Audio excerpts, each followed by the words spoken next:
இரண்டாம் நிலை காவலர் தேர்வுக்கான நோட்டிபிகேஷன் வெளியிட போறாங்க.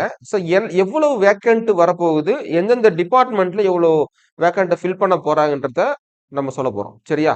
ஸோ இப்போ பாத்தீங்க அப்படின்னா மொத்தமாக சரியா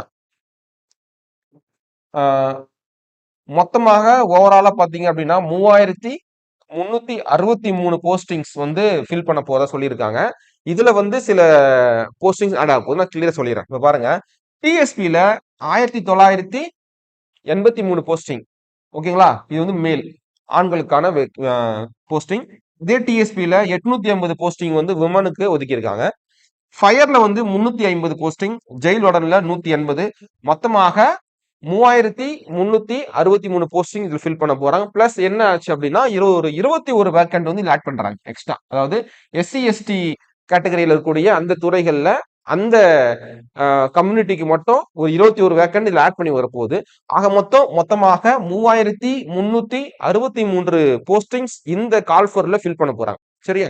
சோ இவ்வளவு வேக்கண்ட் இருக்கு. நம்ம தொடர்ச்சியான ஒரு முயற்சியை எடுத்து படிச்சோம் அப்படின்னா கண்டிப்பா ஒரு போஸ்டிங் அடிக்கலாம். அடுத்த வீடியோ மீட் பண்ணலாம். தேங்க்யூ.